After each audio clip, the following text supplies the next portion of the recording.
The woman on the operating table had Arya's face, Arya's hair, Arya's clothes. But when the doctors cut away her shirt to access the wound, Jin-woo saw something that made his blood turn to ice. No caesarean scar. Arya had given birth 8 months ago. There should have been a scar. A line across her lower abdomen, faint but visible, the kind of mark that never fully disappeared. The kind of permanent reminder that a life had been brought into this world. This woman's stomach was smooth, unblemished, perfect. This wasn't her. "Stop," he said, his voice cutting through the chaos of the emergency room like a blade through silk. The lead surgeon looked up, annoyed, his hands still hovering over the patient. "Sir, you need to leave. This is a sterile environment." I said stop. Jin-woo's voice carried the kind of authority that made people obey without thinking, without questioning. It was the voice of a man who'd commanded armies of criminals, who'd ordered executions with a whisper, who'd built an empire on the foundation of absolute control. "That's not her." Isabella grabbed his arm, her fingers digging into his bicep through his wetsuit jacket. "Jin-woo, what are you talking about? You shot her. We both saw, look at her stomach. No scar. Arya had a baby 8 months ago. She would have a caesarean scar." His mind was racing now, pieces clicking into place with sickening clarity, like a puzzle he should have seen from the beginning. "This is a setup. My uncle knew I'd find her. He knew exactly how I'd react. He wanted me to—" His phone buzzed in his pocket, the vibration loud in the sudden silence of his realization. Unknown number. His hand trembled slightly as he pulled it out, water from the rain dripping onto the screen. He answered it, already knowing who it would be. "Hello, nephew." His uncle's voice was smooth, almost paternal, carrying that same warm tone he'd used when Jin-woo was a child, learning the family business. "I trust you're at the hospital? How does it feel, knowing you just shot an innocent woman in front of dozens of witnesses?" Jin-woo's grip on the phone tightened until the case creaked, threatening to crack. Around him, the medical staff had frozen, sensing something dangerous in the air. "Where are they?" "Who? Your little whore and her bastard?" His uncle laughed, a sound like breaking glass, sharp and cutting. "They're safe. For now. Comfortable, even. I made sure the room had a nice view. Whether they stay that way, whether they continue breathing depends entirely on your next choice." "What choice?" Jin-woo's voice was deadly quiet now, the kind of quiet that preceded violence. "Come home. Tonight. Alone. No weapons. No backup. No clever plans. We'll have a conversation about your future, about loyalty, about what it means to be family, about the responsibilities you're neglecting. And maybe, I'll let them live. Maybe I'll let you see that child grow up. If you touch them, if you harm a single hair on either of their heads..." "You'll what?" His uncle's voice turned cold, cutting through Jin-woo's threat like a winter wind. "You just shot a decoy in front of a dozen witnesses. Security cameras caught everything. The police are already on their way. I can hear the sirens even through this phone. You can spend the next 10 years in prison trying to prove it was self-defense, hiring expensive lawyers, watching your empire crumble.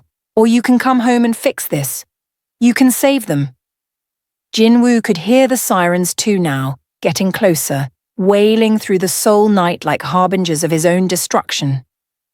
"You have 2 hours," his uncle continued. "The compound, alone.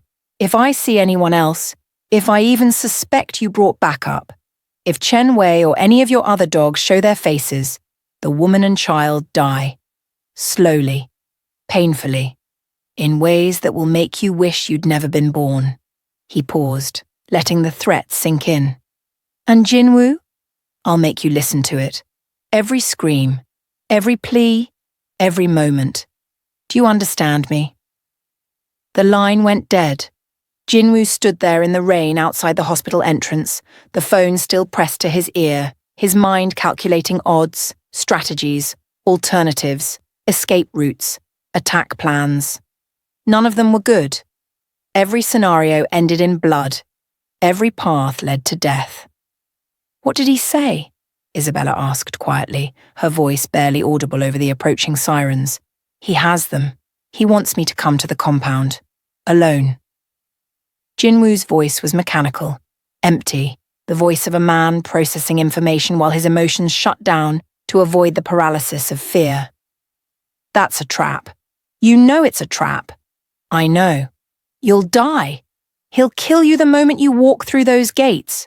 Probably. Then don't go. She grabbed his arm with both hands now, forcing him to look at her, forcing him to focus. Jin-woo, think. Use your brain instead of your heart for once. If you die, who protects them? Who stops your uncle? You go there alone. You're giving him exactly what he wants. You're playing his game by his rules. She was right. He knew she was right. Isabella always thought 3 moves ahead, always saw the angles, always calculated the costs. It's what made her dangerous. It's what made her valuable. But what choice did he have? His son, his 8-month-old son who he'd held exactly once, whose tiny hand had wrapped around his finger with that impossibly strong baby grip, was in the hands of a man who saw children as leverage and love as weakness. Behind them, the sirens were getting closer. Red and blue lights were already painting the wet streets in alternating colours. The police would be here in minutes, maybe seconds, and Jin-woo had just shot someone in the middle of Seoul's medical district, in front of witnesses, in a country where gun violence was rare enough to make national news. Decoy or not, self-defense or not, he was about to have a very difficult conversation with people who didn't understand the world he lived in. People who didn't know that in his world, laws were suggestions and justice was whatever you could enforce. We need to leave, Isabella said urgently, already pulling him toward the parking garage. Right now, before they lock this place down. They got into the car, a black Mercedes S-Class that Chen Wei had left for them in the underground parking, keys hidden in the wheel well exactly where Jin-woo had been told they'd be. Isabella drove because Jin-woo's hands were shaking too badly to be trusted with anything requiring fine motor control. She drove fast but not recklessly, taking side streets and alleys, avoiding main roads where police would be setting up checkpoints. She didn't drive to the compound, didn't drive to the airport, didn't drive anywhere his uncle would expect. She drove to a warehouse district on the outskirts of the city, the kind of place where factories that had closed decades ago now housed squatters and drug dealers, where questions weren't asked and money bought silence. The kind of place that didn't officially exist on city maps. Chen Wei was waiting for them in one of the warehouses, along with 3 of Jin-woo's most trusted men, not his uncle's people. Hi. Men who'd been with him since the beginning, who'd proven their loyalty with blood and silence. Boss, I got your message, Chen Wei said as Jin-woo emerged from the car, his suit still soaked from the rain, his hands still carrying the phantom weight of the gun he'd used. What's the situation? What happened at the hospital? My uncle has Arya and Minjai. He wants me at the compound in... Jin-woo checked his watch, a Patek Philippe that his father had given him before he died. 90 minutes. Alone. No backup. No weapons. No tricks. It's a trap. Obviously. Chen Wei pulled out a tablet, swiping through screens with practiced efficiency. I've been monitoring the compound since you called. Surveillance feeds, thermal imaging, everything we can access without triggering their security systems. He's got at least 20 men there. Maybe more. Heavy security. Extra patrols. They're expecting you. What about Arya? Can you see her? Is there any visual confirmation? Chen Wei shook his head, his expression grim. No visual confirmation. But boss, there's something else you need to know.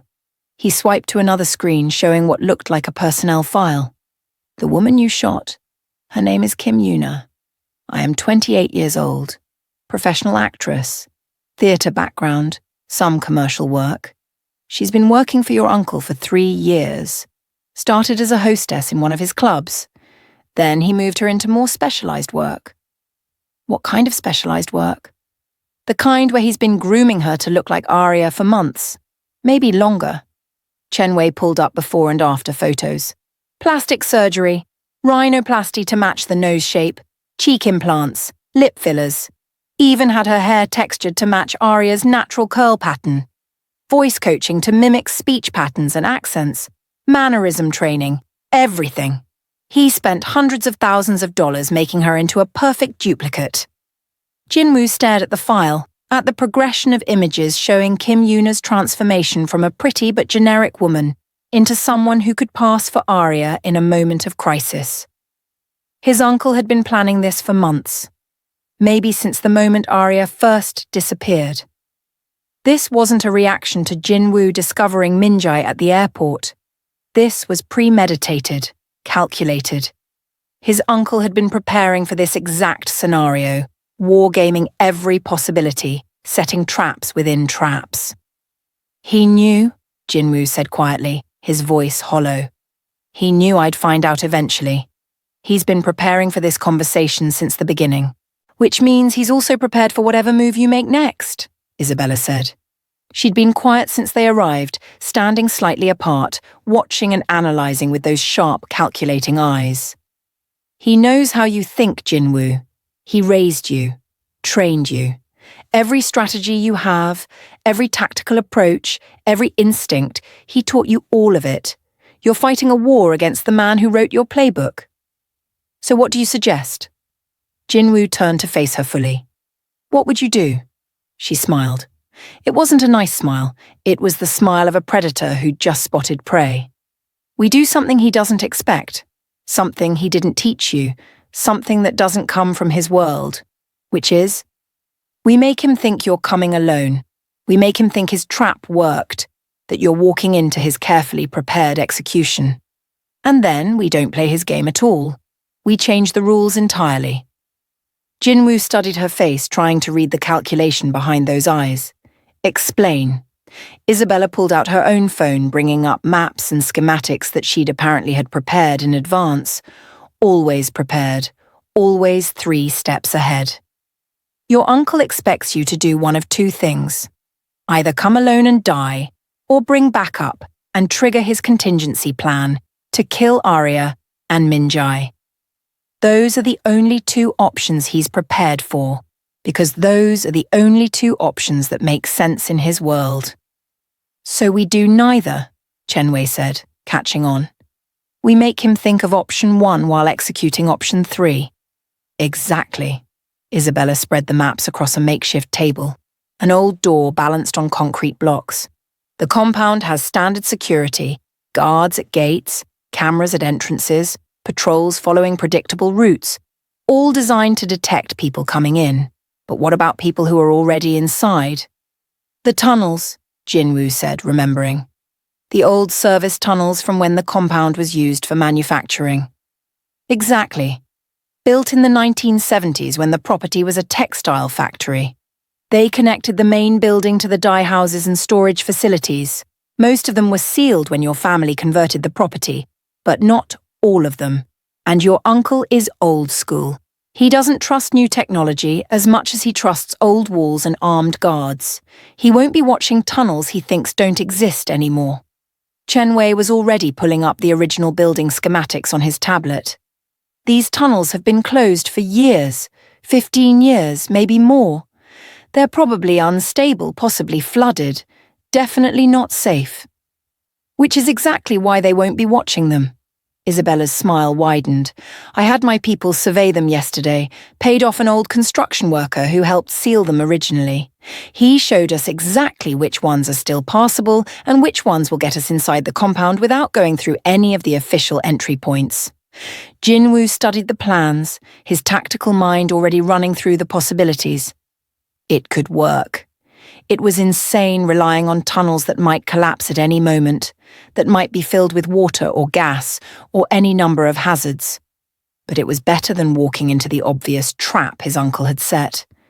Better than dying for nothing. What about Arya and Minjai? He asked, the most important question. Do we have any intel on where they're being held? Because if we take the compound but they're not there, we've gained nothing and lost everything. Chen-wei shook his head slowly. Not yet, boss. But there's a good chance they're not at the compound at all.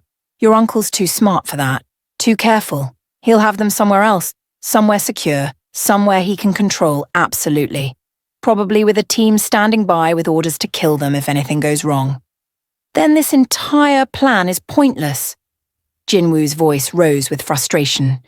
Even if we take the compound, even if we capture every man there, even if we put a gun to my uncle's head, we still don't have them. And he'll just give the order and they'll die. No, Isabella said firmly, but we have leverage of our own. She pulled out her phone, swiping to a photograph. An older Korean man, maybe 60, bound to a chair in what looked like a basement somewhere. His face was bruised, his expensive suit torn and dirty. But he was alive, and his eyes showed the kind of terror that came from knowing exactly how much danger you were in. Who is that? Jin-woo asked, though part of him was already guessing. Your uncle's accountant, Park Jong-min, the man who knows where every dollar goes, every secret account, every buried transaction, every bribe paid to every official, the man who's been cooking your uncle's books for 20 years. Isabella's smile was predatory now. My people picked him up 2 hours ago, very quietly, very professionally. Your uncle doesn't know yet.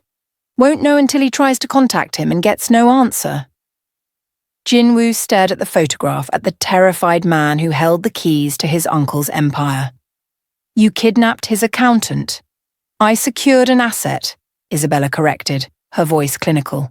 There's a difference. Kidnapping implies ransom. This is a strategic acquisition. And that asset is currently very motivated to tell us everything he knows, including where your uncle might hide someone he wants to keep secret. Someone he needs alive but can't risk keeping anywhere obvious. Did he talk? Oh, he talked. They always talk eventually. Isabella pulled up another screen, showing what looked like property records. There's a safe house, north of here, in the mountains near the border, Gangwon Province. Private property purchased through 3 different shell corporations, no official records tying it to your uncle. The kind of place that doesn't exist on any maps. He uses it for sensitive situations, people who need to disappear for a while, problems that need to be isolated. That's where they are, Jin-woo said with certainty.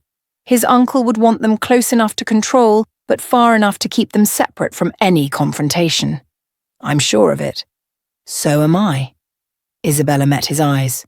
Which gives us options. Chen-wei was already thinking tactically, his mind running through scenarios. Boss, we need to split our focus. If we go straight to the safe house, we tip our hand. Your uncle will know we found his accountant, that we broke his security. He'll move them or give the order to eliminate them. We lose our only chance. So what do you suggest? We split up. I take a team to the safe house. Small team. Quiet. Professional. No sirens, no guns unless absolutely necessary. We get them out without anyone knowing, extract them like ghosts. Meanwhile, you keep your appointment at the compound. Walk in there like nothing's wrong. Make your uncle think his plan worked perfectly. By the time he realizes what's happening, that his safe house has been compromised, Arya and Min-jae will be gone, disappeared, safe. It made sense. Perfect tactical sense, the kind of strategy that won wars. But it meant trusting Chen-wei with the 2 most important people in his life. It meant not being there when his son was rescued, when Arya was freed from whatever nightmare she'd been living for the past few hours. It meant playing his uncle's game even knowing it was a trap, walking into a building filled with men who wanted him dead, all while hoping that Chen-wei could execute a flawless extraction dozens of miles away. It meant faith. And faith was something Jin-woo had learned to distrust in a world where loyalty was purchased and betrayal was profitable. Okay, Jin-woo said finally, the word feeling like surrender. We do it your way, but Chen-wei. He grabbed his second-in-command's shoulder, his grip tight enough to hurt. I need you to understand something. This isn't just an operation. This isn't just another extraction. This is my son, my family, everything that matters. I know, boss. If anything happens to them, it won't. If anything happens to them, Jin-woo continued, his voice dropping to something deadly, if they get hurt, if they get scared, If they cry because you moved too slow or hit too hard or made a mistake, there won't be anywhere you can hide. No country is far enough, no hole deep enough. I will find you, and I will make you wish you'd never been born. Do you understand me? Chen-wei met his eyes without flinching. I understand, boss, and I give you my word, they'll be safe, both of them. I'll bring them back to you. Jin-woo wanted to believe him. I needed to believe him, because the alternative was unthinkable. What about me? Isabella asked. What's my role in this carefully orchestrated dance? Jin-woo looked at her, this woman who'd been supposed to be his wife, his partner, his strategic alliance. This woman who'd just kidnapped and tortured a man to get information. This woman was currently planning a military operation with the casual efficiency of someone who'd done it before. You stay here, he said. Coordinate. Make sure both teams have what they need. Be ready to move if everything goes wrong. Absolutely not.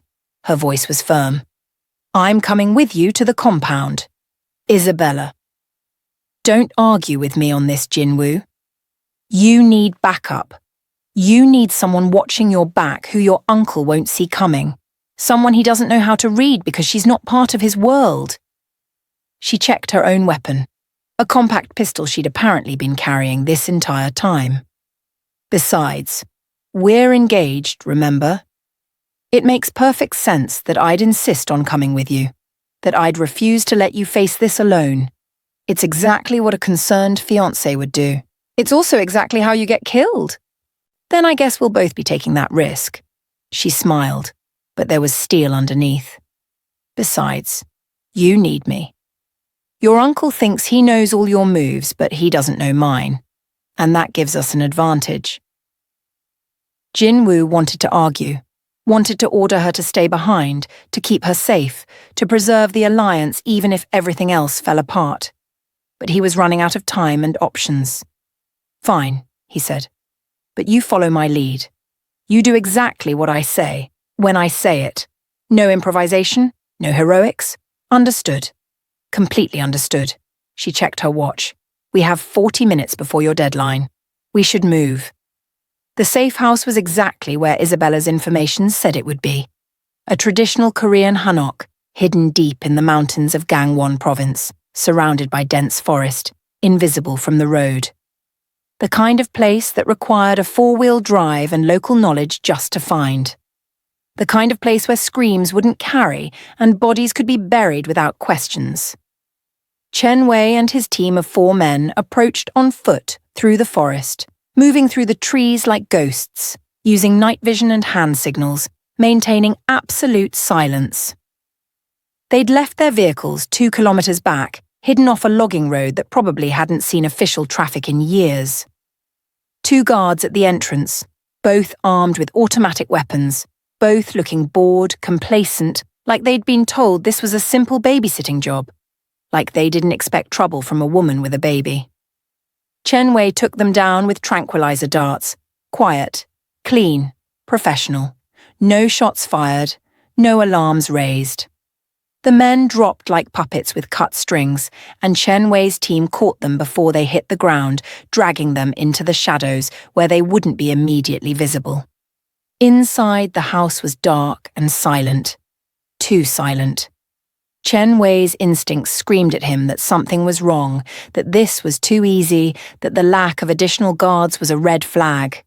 But he pushed forward because he had a job to do, because Jin-woo was counting on him, because somewhere in this building was a woman and child who needed rescue.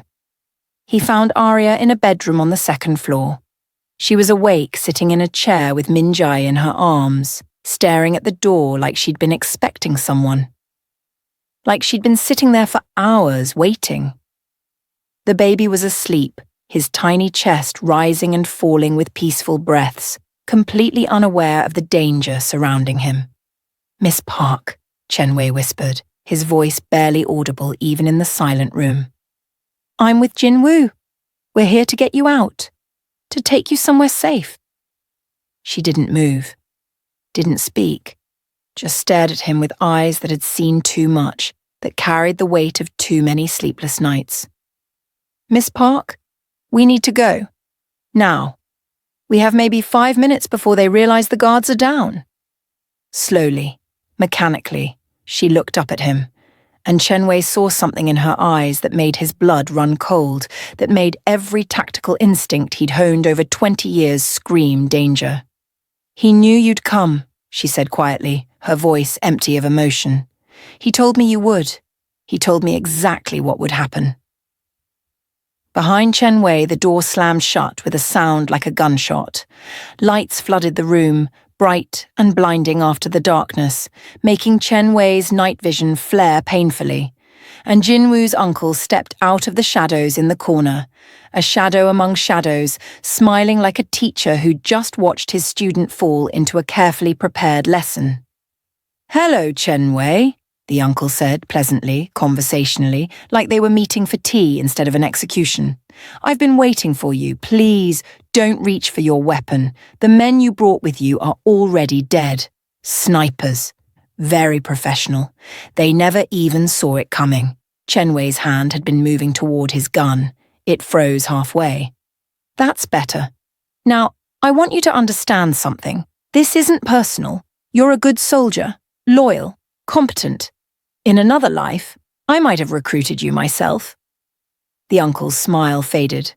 "But you chose to serve my nephew, and that choice has consequences."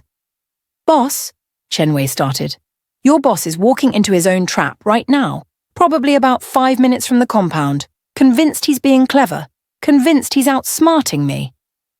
The uncle laughed, that same breaking glass sound Jin-woo had heard over the phone. "But I've been playing this game since before he was born, since before you were born, and I always win.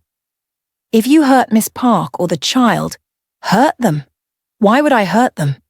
They're the prize, the leverage, the entire point." He walked closer to Arya, who remained motionless, clutching Minjai like a shield.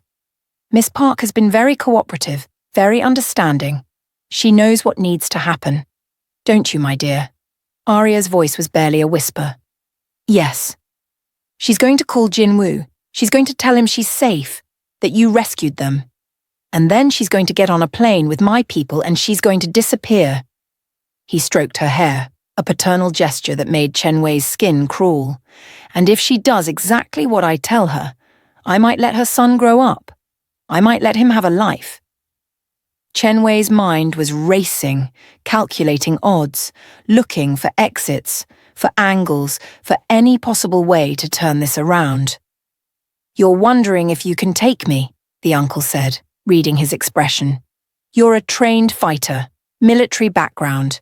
You think maybe you're fast enough. Maybe if you move now, you can get your gun out and can put a bullet in me before the snipers outside can react." The thought crossed my mind.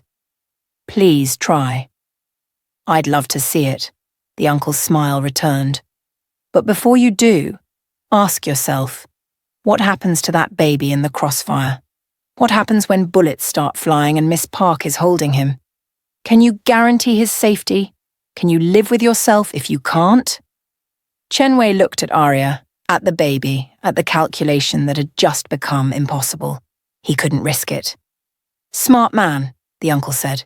"Now I'm going to give you a choice. You can die here, right now, and Miss Park calls Jin-woo to tell him you're dead and she's my prisoner.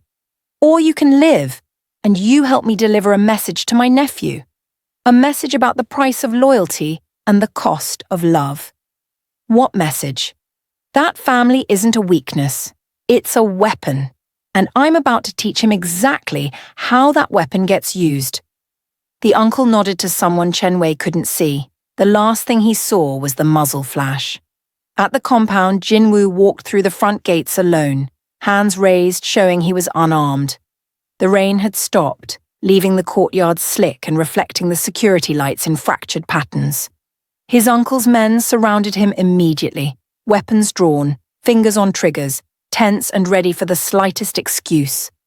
20 men, maybe more, all of them ready to kill him on command.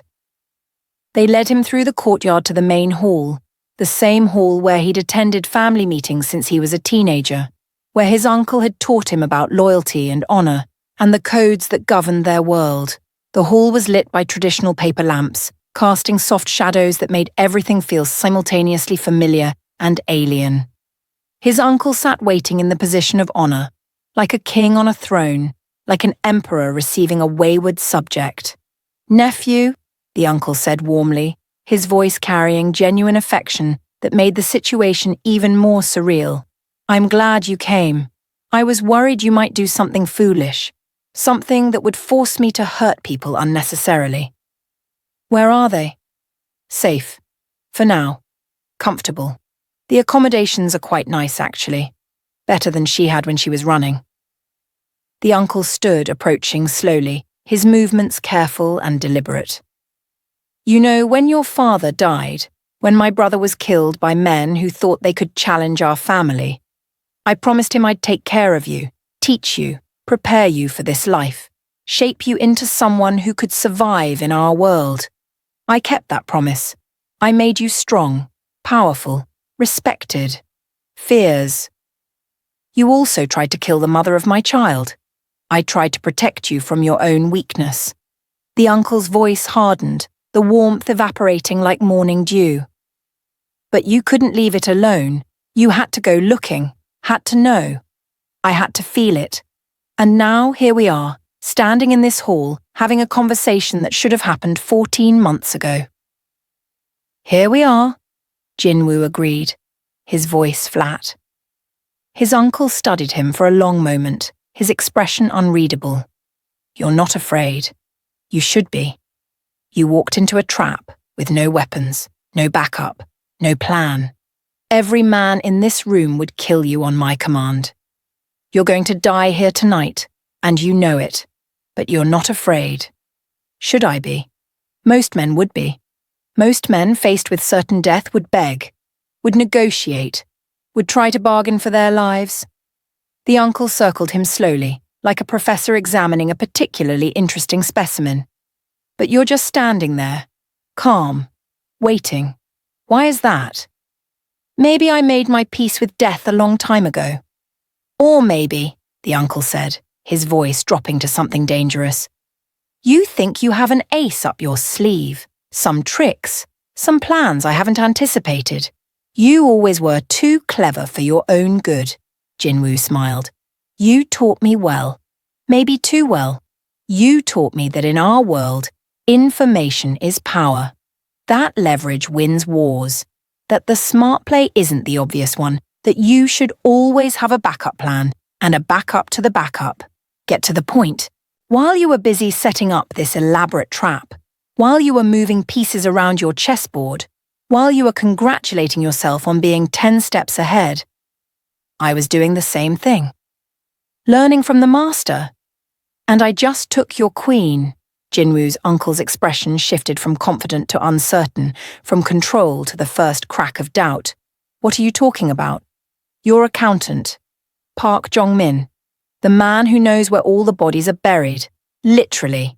The man who's been laundering your money for 2 decades, who knows every shell corporation, every hidden account, every illegal transaction."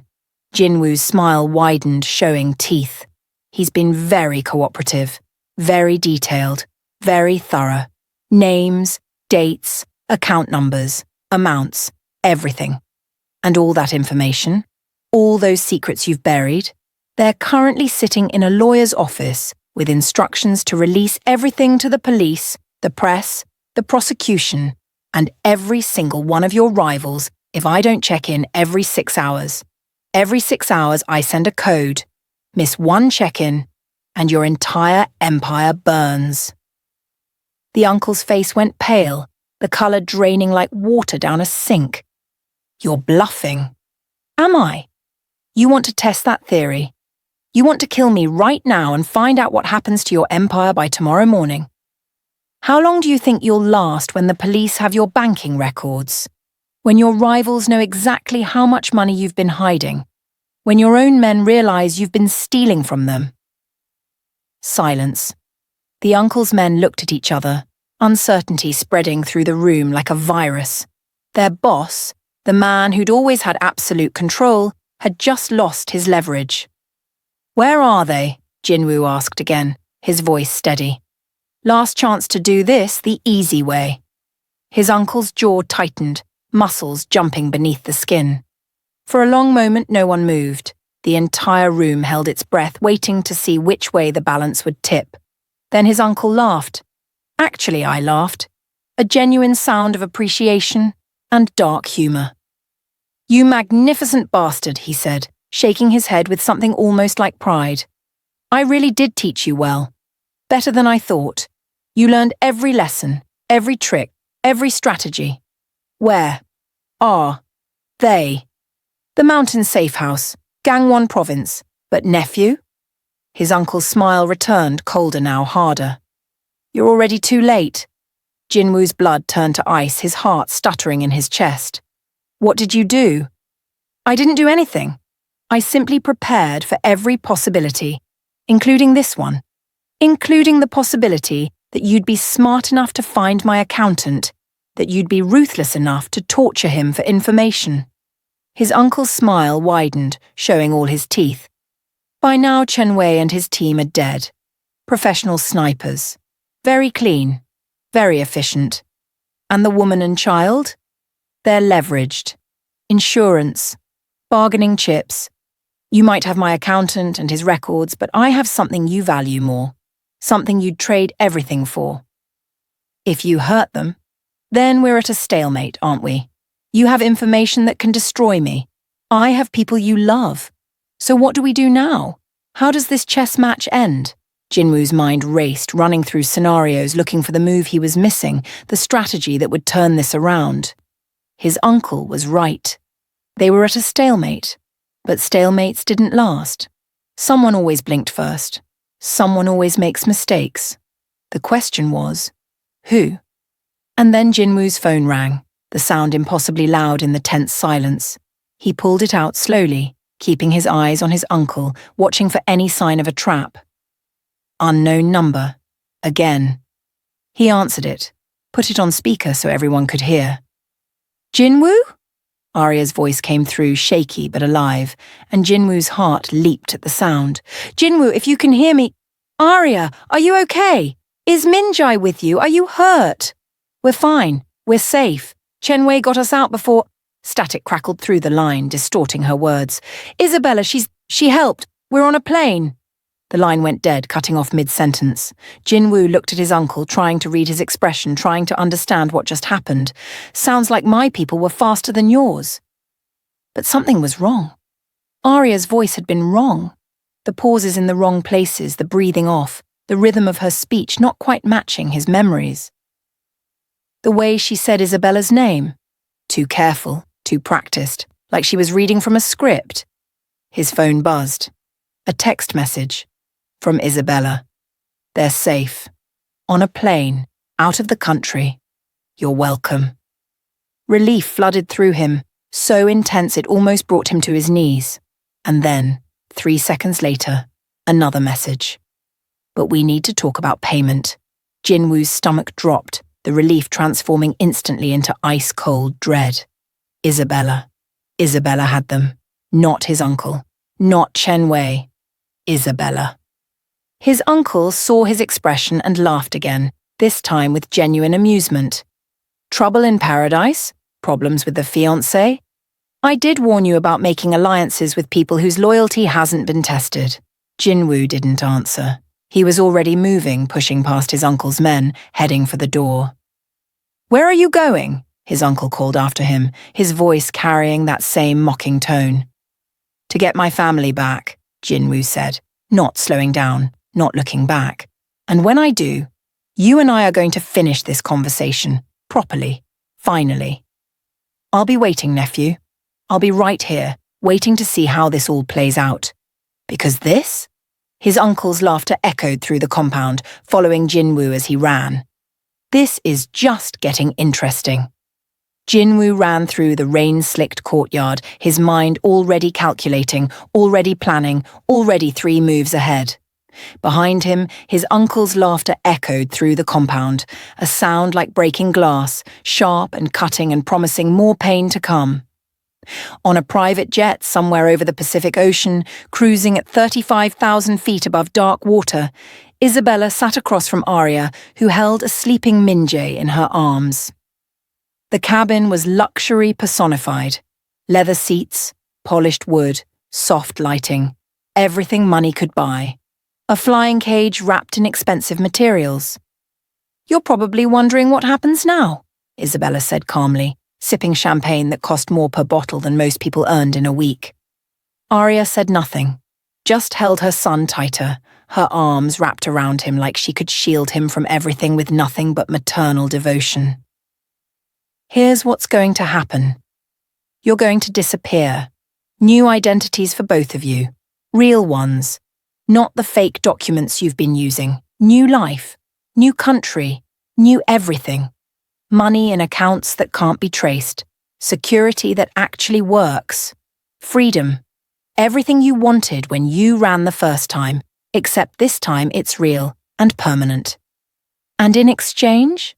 Arya's voice was hollow, empty of everything except exhaustion. "In exchange, Jin-woo stops this war with his uncle. He goes back to the plan. Our marriage, our alliance, the future we were building. The future that benefits both our families." Isabella leaned forward, her elbows on her knees. "He gets to know his son is safe. You get to raise him in peace. I got what I was promised. Everyone wins. Except Jin-woo. Jin-woo gets to live. That's more than he'd have if I hadn't intervened. That's more than anyone else was offering him." Isabella's voice hardened, showing the steel underneath the polish. "His uncle would have killed him tonight. You know that. I saved his life. By kidnapping us. By protecting you. By removing you from a situation that was going to get everyone killed. There's a difference even if you can't see it right now." Isabella stood, walking to the bar to refill her glass. "I like you, Arya. You're smart. Resourceful. You survived 14 months on the run with an infant. That takes real strength. Real intelligence. So I'm going to be honest with you because I think you can handle honesty. Please do. Jin-woo's world, it's going to kill him. Maybe not today. Maybe not this year. But eventually, inevitably, someone will put a bullet in his head because that's how these stories end. That's how they always end. The only question is whether you and your son are still around to watch it happen. Whether you're there when they bring you his body." Arya looked down at Min-jae, at his peaceful sleeping face, so innocent and unaware of the darkness surrounding him.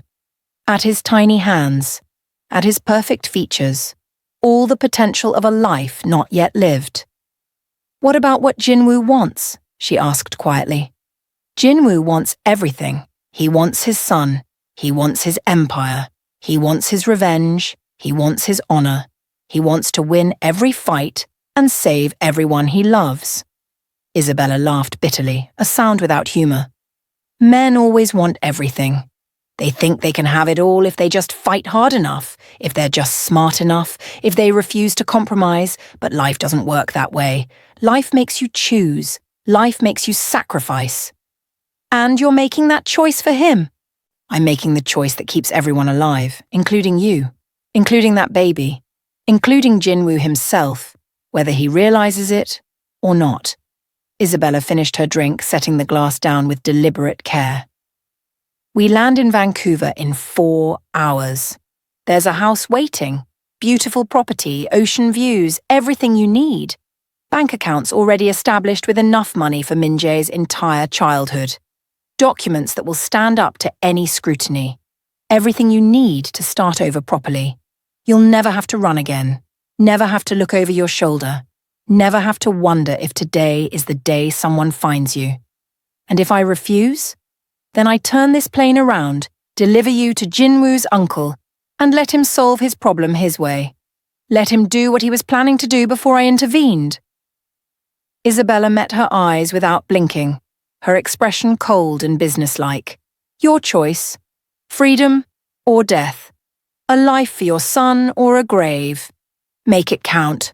Arya looked at her son, his tiny hands curled into fists, at his perfect face peaceful in sleep. She thought about Jin-woo, about the man she'd loved, the man who'd just discovered he was a father. The man who was probably tearing the world apart right now looking for them. She thought about the world he lived in, the violence that defined every day, the blood that stained everything he touched, the endless cycle of revenge and retaliation, of wars that never ended and peace that never lasted. The world where children were leveraged and love was weak and family was a target painted on your back. She thought about her own father, killed in a gang dispute when she was 12, her brother lost to the same violence 5 years later. The pattern that repeated itself generation after generation, blood calling for blood, death answering death. And she made her choice. Okay, she said quietly, the word feeling like surrender and salvation all at once. Okay, we'll go. Isabella smiled, but it was a sad smile, the smile of someone who'd made similar choices and knew exactly what they cost. Smart woman. But as Arya held Minjai close, watching the ocean pass beneath them through the window, watching the darkness stretch endlessly in all directions, she made a silent promise to her son. A promise that Isabella couldn't hear but that echoed in her heart with the weight of an oath written in blood. This isn't over. Your father will find us. And when he does, we'll be ready. Because you deserve to know him. And he deserves to know you. And no one, not Isabella, not his uncle, not anyone, gets to decide that for us. Because Isabella was wrong about one thing, one critical fundamental thing that would ultimately cost her everything. Jin-woo didn't want everything. He just wanted his family. And he would burn the entire world down to get them back. Back in Seoul, in the compound's main hall, Jin-woo's uncle stood at the window, watching his nephew's car disappear into the night, its taillights fading to red pinpricks before vanishing entirely. Should we follow him? One of his men asked. No, the uncle said quietly. Let him go, let him run, let him think he still has options. Boss, if he gets away... He's not getting away. He's doing exactly what I want him to do. What do I need him to do? The uncle turned from the window, his expression thoughtful. My nephew thinks this is a game about winning, about power, about control. But it's not. It's about teaching him a lesson he should have learned years ago. What lesson? That love makes you weak, that caring makes you vulnerable, that family, real family, blood family, is the only thing that matters in this world. He poured himself a drink, expensive whiskey that glowed amber in the soft light. I raised him after his father died, taught him everything, but I couldn't teach him the most important lesson because he had to learn it himself. I had to feel it. I had to live it. I don't understand, boss. You will. We all will. The uncle raised his glass in a mock toast to the empty room, to the absent nephew, to the war that was just beginning. Because now Jin-woo has a choice to make, his empire or his family, his honor or his son, his past or his future. And whichever choice he makes, he loses something he can't afford to lose, something that will break him. And then I pick up the pieces, and I rebuilt him. And this time, I did it right. This time, I make sure he understands that in our world, there is no room for weakness, no room for love, no room for anything except survival. The uncle finished his drink, the glass empty, the liquid gone just like the warmth had gone from his voice. Tell our people to be ready. Tell them to watch. Tell them that the real war is just beginning. Outside, the rain started again, washing the courtyard clean, erasing Jin-woo's footprints, making everything fresh and new. But some stains never washed away, some blood never came clean, and some wars never really ended. They just found new battlefields. To be continued in episode 3. Jin-woo now faces an impossible choice. Trust Isabella and accept the deal that keeps his son safe, but costs him everything else. Or go to war with everyone, his uncle, Isabella's family, the entire organization, for a chance at the family he never knew he wanted. Meanwhile, Arya must decide whether to accept her gilded cage or risk everything to get back to the man she ran from. And somewhere in the shadows, Jin-woo's uncle is planning his final move, one that will force everyone to show their true cards. What happens when 3 people who all believe they're protecting the same child realize they're actually destroying him? Subscribe to Afro-Korean Stories now, because episode 3 is where alliances shatter, secrets explode, and not everyone survives. The war is just beginning, and the only question left is, who will be left standing when the smoke clears? Drop a comment. Is Isabella a villain or a savior? Can Jin-woo trust anyone in his world? And what would you sacrifice to protect someone you love? Episode 3 drops soon, and it's going to be bloody.